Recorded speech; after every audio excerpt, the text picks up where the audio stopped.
Welcome to today's episode of Beyond the Stamp. And today we are unpacking a critical issue affecting immigration communities, Notario fraud, a scam that becomes even more dangerous during times of heightened immigration enforcement, like what's happening currently. When fear of deportation rises, so does desperation, and immigrants, often unsure of where to turn for legal help, may fall prey to individuals posing as legal experts, known as notarios. Now, while the title sounds official, these individuals are not authorized to provide legal advice in the U.S., and the consequences can be devastating, from missed deadlines, denied applications, deportation, legal trouble.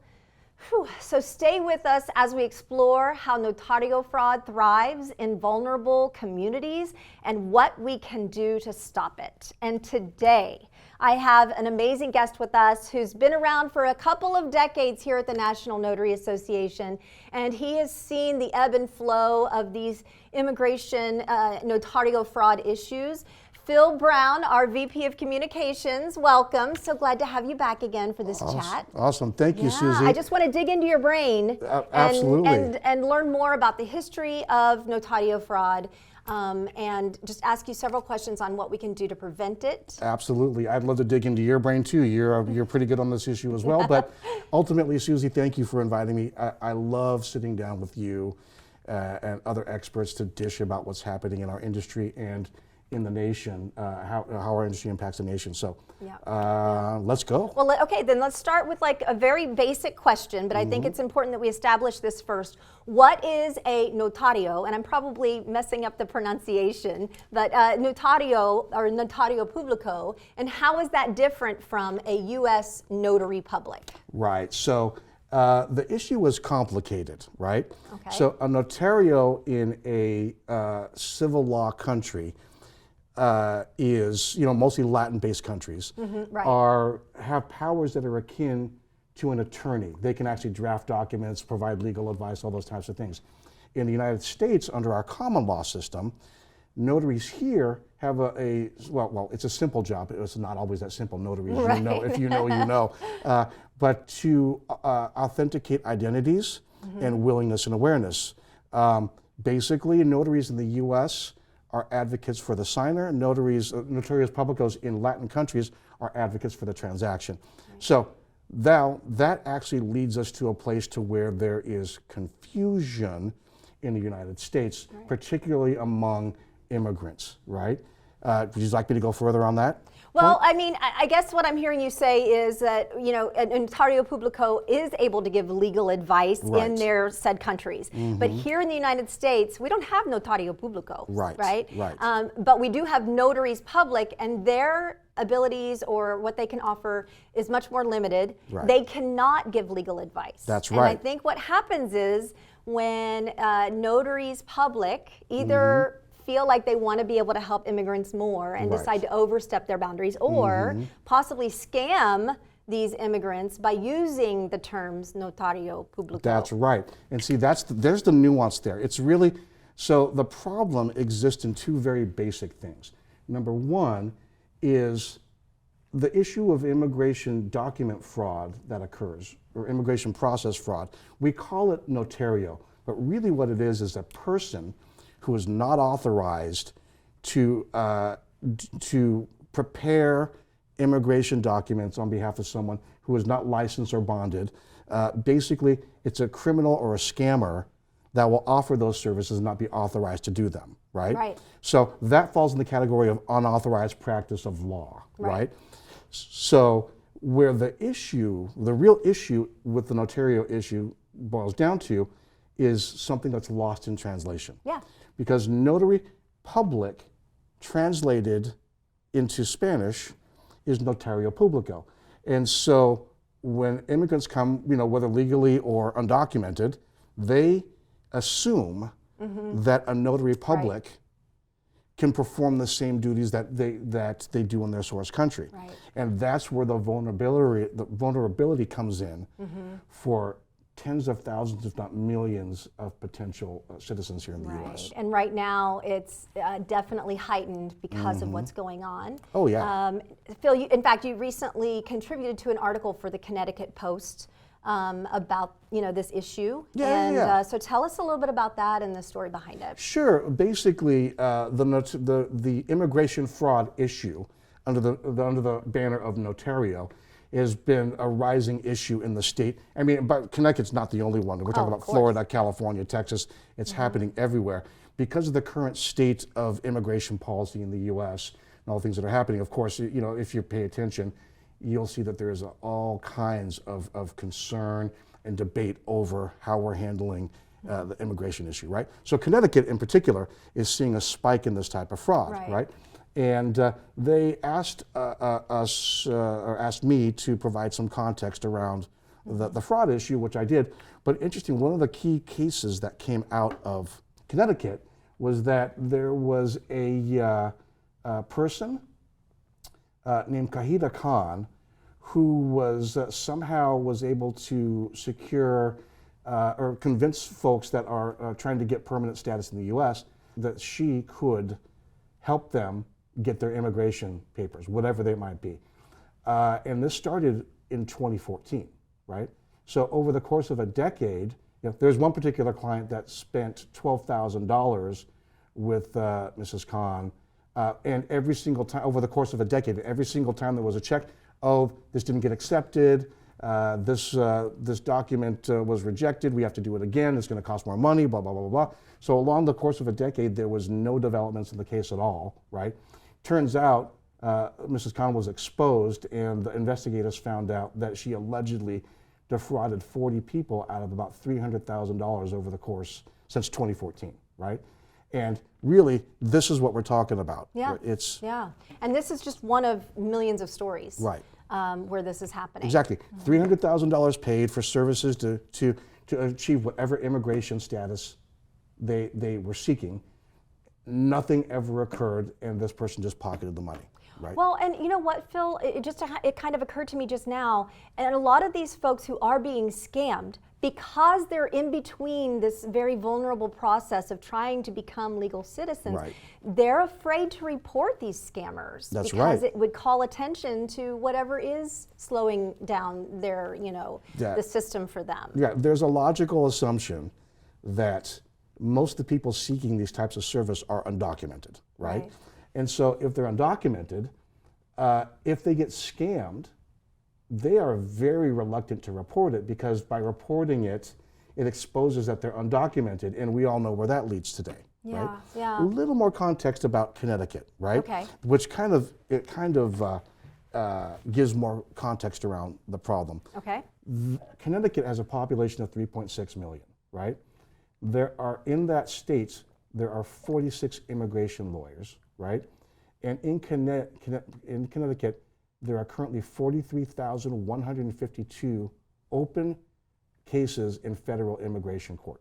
And so you can see the supply versus the basic supply versus demand is really, so you can see why there would be thousands, tens of thousands, maybe even millions of immigrants trying to circumvent the red tape to achieve what they want to achieve, and a lot of them are falling into the hands of scammers, right? And ultimately, Susie, we really don't have a good idea what the scale of the problem is, because what we just talked about, nobody reports it, or very few people report it. I mean, you said 43 immigration attorneys. 46 actually. For 43,000 immigrants. That blows my mind. And it would be so easy for someone to go in there, post their Notario Público sign, and start collecting. Plus, a lot of these folks who are claiming to be Notario Público are charging less than would be U.S. immigration attorneys. And so they're saying, oh, I'll do it for half the price, and thus the risk begins. Okay, so Phil, immigrants, it's a time of desperation for some. And so I just want to start by thinking about what's going on in the mind of folks who are trying to get their paperwork in order. That's right. Well, every situation is unique. The people that get sucked into these scams, it all starts under the umbrella of fear, right? Look, Yeah. these folks are trying to get a whole bunch of different things done. Things like green card applications, asylum paperwork, visa petitions, citizenship paperwork, passport applications, arranging immigration hearings, all of those things. Every single one of those things on that list is something that's very important for someone who's trying to achieve a status, right? You know, with the scale of the amount of people that are trying to accomplish the same thing, it's human nature to want to try to circumvent the process. You know, everyone wants to be at the front of the line at Disneyland, right? And so it's just human nature to do that. So that makes them, puts them in a position of being vulnerable, right? And the scammers know that there are ways to capitalize on that fear. You know, there is language barriers. These immigrants generally don't have that kind of money, so there's cost restrictions, right? They play on the cultural confusion, which we already discussed, right? Around that. Again, the urgency and the desperation that they have to try to achieve what they want for them and their families. That's what I was going to say, not just for them, but for their families. Exactly. They have limited knowledge as to the legal processes or where to find legit legal or immigration aid. And of course, it ends up, you know, in that place that we've mentioned already. The fear of deportation is one thing, and the other thing is severe consequences to their immigration case because things were done improperly, fraudulently, that kind of a thing. So it really turns into a mess, but it sets the stage for that's ripe for fraud with these unsuspecting individuals. So Phil, let's talk a little bit more about the risk. Okay, so when someone is scammed and starts using a notario instead of an official immigration attorney, or someone else who's certified to provide the support they need, what are some of the risks? What can happen? So I think to understand this, we have to back up just a little bit, if you don't mind, right? Sure. There are areas in just about every state with lots of immigrants where you'll find like a place that is, you know, donuts, taxes, legal advice, and notary public, right? And a lot of those are risky places to go to, but a lot of times it's not really those places. Here in LA, it's MacArthur Park, right? MacArthur Park is for you know, for as long as I can remember, it's a place you used to go to get fake IDs and all that kind of stuff, right? I was just going to say that. Don't ask me how I know that. But those places exist. But the more we see, the more we learn about this, is that usually the people that get sucked into these kind of immigration-based scams is through a network of either friends, family, churches, things like that, sort of word of mouth, people you know, right? And oftentimes it's a long game. So people don't know for many years that they're getting scammed. But there's a lot of risks when you go through this. First and foremost, you're not going to achieve the immigration status that you want, right? You're paying money, you're getting fed updates and things like that. It will never occur. Number two, you're going to be out of a lot of money, right? It's going to be wasted. And of course, most immigrants don't have a whole lot of resources, right? The next risk is based on what that person actually, the scammer actually did for you, filed documents. You could have a bureaucratic mess, right? If there was a document that was filed that was unacceptable or that kind of a thing, your immigration case is going to have red marks on it if they even exist at all, right? And so basically you're going to walk in and try to achieve something that you're never going to achieve, but it's going to cost you tens of thousands of dollars, right? And then of course the ultimate risk is the deportation. Absolutely. Deportation could be, because, and again, we're clued into why people don't really report this, because that could be the ultimate risk, is that you're discovered as being undocumented and fraudulent. Fraudulently, right. I mean, in some cases, it could blow back on you that these documents were not prepared properly. Right. Okay, well then, Phil, let's pivot and let's talk about what are some of the most common signs of notario fraud. I mean, you mentioned the sign with the donuts, notary, burgers and taxes and financial planning. Right. And I'm sure a lot of you folks are probably seeing those signs out there. And I'm not saying that all of those, should be a red flag, but what are some of the warning signs? Well, so there's several of them. First of all, anybody using the term Notario Público in their advertising or their business name or things like that is the number one warning sign. In fact, U.S. notaries public, it depends state to state, but mostly are prohibited from using that translation, even in Spanish-speaking ads. Well, and not only are they prohibited from using Notario Público, but they're also required to post a notice that says, I am not an attorney, I cannot give legal advice on immigration or any other matters, or something similar to that. We even sell plaques that say that because of that requirement in certain states. That's right. Yeah. And interestingly enough, the issue just got so bad in Florida that the Florida legislature just passed legislation, right, that finally, after all these years, prohibits notaries public from using the Notario Público term in ad. Like a lot of states already, it's already in place. Florida just caught up, but because of what's happening in the country now, they have codified it and made it a misdemeanor to use that. Oh, even a misdemeanor, yeah. Well, and California, you're not allowed to advertise as a notary and immigration consultant. You're not even allowed to combine those two concepts at all. That's right. So yeah, a lot of prohibitions. So if you see Notario Público posted anywhere, then that should be a red flag for you. That's right. Other warning signs, if the preparer guarantees you a legal outcome, right? Nobody can really guarantee anything. And so that's another warning sign. Yeah. If they ask you for large upfront payments, right? Legit legal document preparers or anybody that, licensed and bonded people to do this work other than attorneys will provide you a quote. But if they ask for large sums up front, that's a huge warning sign. If you are with somebody over months and months and months and there's lack of movement, like that case from Connecticut, where everything, you're still at 0, 3, 4, 5, 6 months into the process, that should be a warning sign that you're potentially getting scammed. And most importantly, and this is less of a warning sign, but more of a caution to immigrants. Ask them if they're licensed and bonded to do this work. It is a critical question.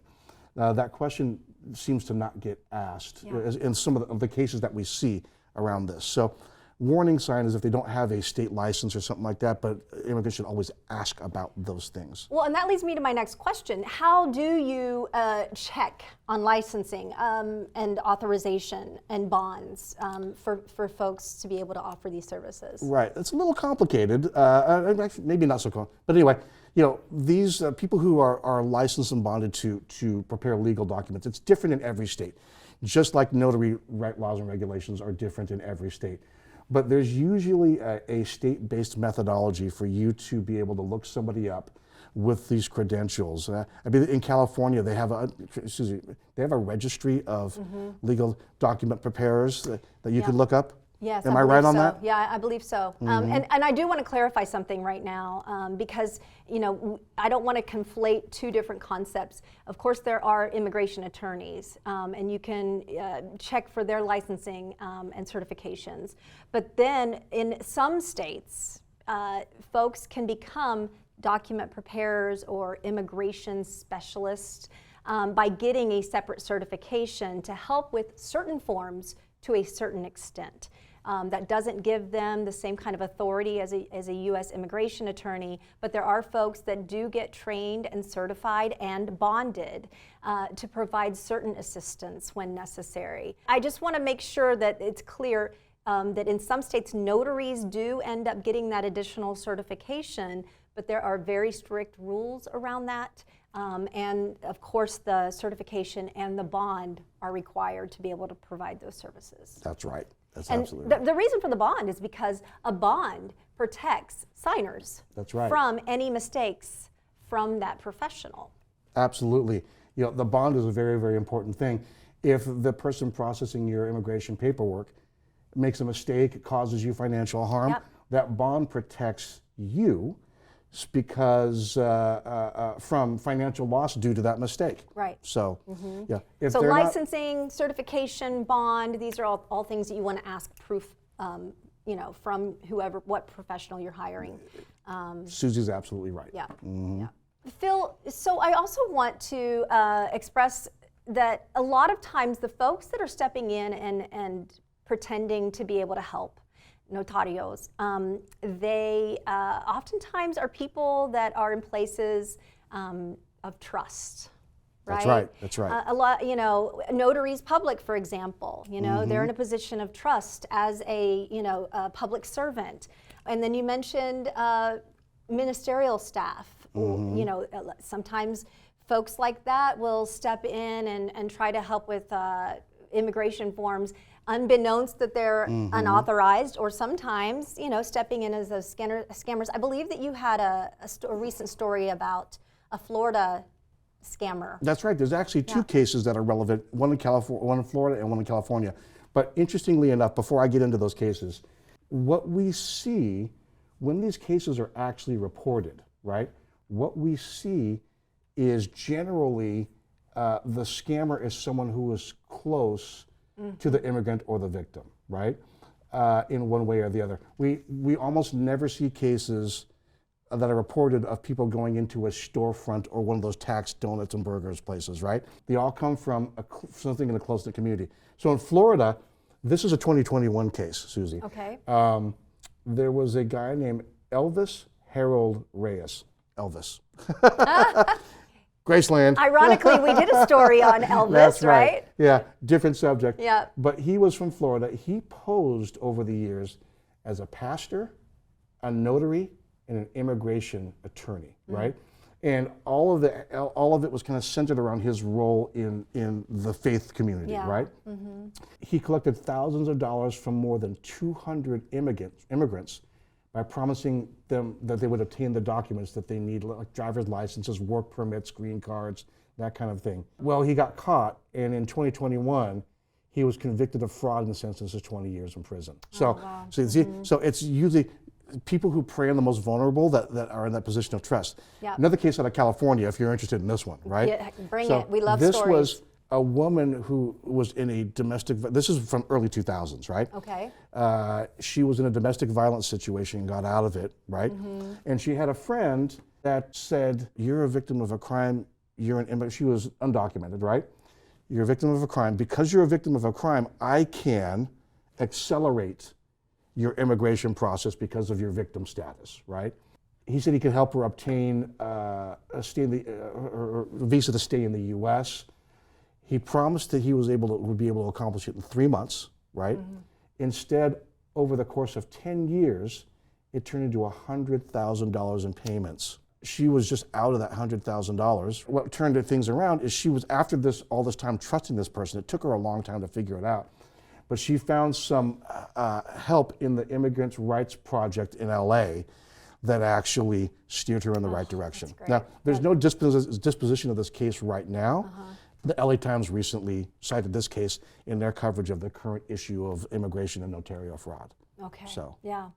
So sad to hear some of these stories of these victims. That's right. Yeah. And it makes you want to know, how can you help, right? And so that's what I wanted to segue to now. Right. We've been speaking kind of to the general public and to immigrants thus far in our episode, but now I want to talk to our notary community because I know a lot of our notaries out there, they want to know how they can help.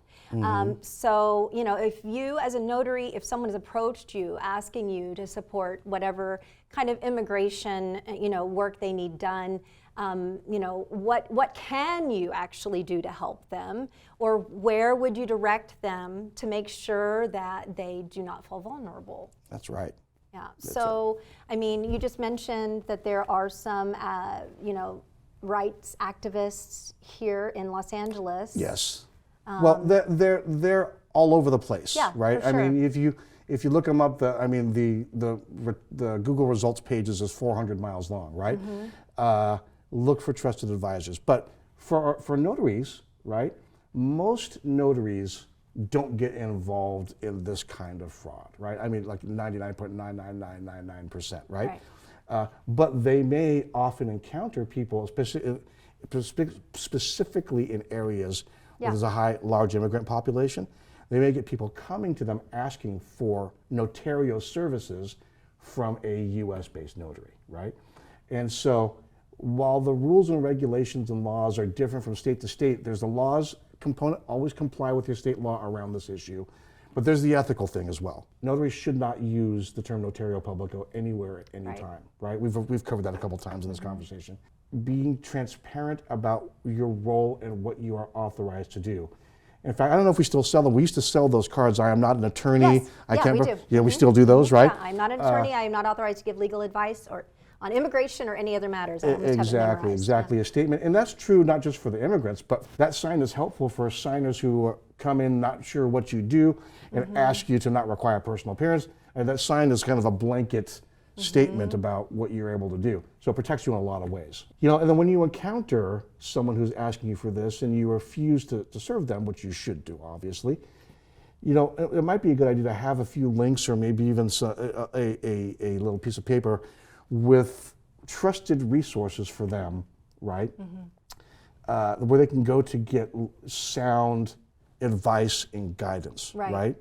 The only people that can do this, that can perform immigration services, are attorneys or people licensed and bonded to do that, right? So these resources, like the LA outfit, right, would be able to connect you with either internal folks that can help you or external folks, right?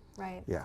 So the other thing for notaries, if you come across either a non-notary or another notary that you suspect of doing this kind of fraud, there's no harm in reporting them to the Secretary of State, right? It's important that you do. It's important that you do because, yeah, exactly. On a positive note, I just read an article yesterday about a notary in Tampa, Florida, who has set up a notary kiosk. It's like a food truck, you know, trailer. Right. She's decorated it and you know, advertised notary kiosk, and then the services that she can provide. And at the bottom, it actually says, you know, I am not an attorney and cannot give legal advice. But she, the whole point of her doing that is to be more accessible to folks in the community that might need to know where to turn so that she can help direct them. She's doing great work in Tampa, Florida. That's a beautiful thing. Here's the thing. In a case like this, where you obviously have a benevolent, you know, civil, ethical notary doing things like this, an immigrant can walk up and that notary would advise them in ways that they can actually achieve what they want to achieve. Interestingly enough, we're talking about notaries and Notario Públicos in the context of fraud, right? There are a whole bunch of reasons why an immigrant would actually need a notary public in the US, right? And so someone in that position who's setting up a kiosk can explain, here's what I can do for you. You're gonna need me, right? But for this stuff, you need to go over here to someone that's trusted. And you know what, Phil? It all goes back to the kind of motto we've had in 2025. Notaries are more important than ever. That's right. That's right. Notaries are absolutely more important than ever. Yeah, they play such a role in so many things that are happening in our world today, and the fact that they are able to do things like set up these kiosks or just have those resources available to say, here's what I can do, here's what I can't do, but here's where you can go to get the support you need. Thank you, notaries, for all that you do. Thank you so much, Phil, for such helpful and important information. This has been a great chat. I always love chatting with you. Absolutely, it's always a pleasure. Now, before we sign off, I want to recap some important tips for those who are victims of notario fraud. First of all, seek qualified legal help. Remember, we talked about consulting a licensed immigration attorney or an accredited representative for advice on correcting any harm done. Next, document everything. Keep records of all communications, payments, and documents related to the fraudulent services as evidence. Number 3, educate others. Share your experiences with community organizations to help prevent further victimization. Monitor your immigration status so you can check your own case status with the USCIS and respond promptly to any official correspondence to avoid additional complications. And report the fraud. Contact the appropriate authorities. So we've provided a list of those official entities in the notes here below. So yeah, the State Attorney General's Office, Consumer Protection Agency, the Federal Trade Commission, the American Bar Association, the USCIS, USCIS, of that's course, right. and the Department of Justice's Executive Office of Immigration Review, or the EOIR.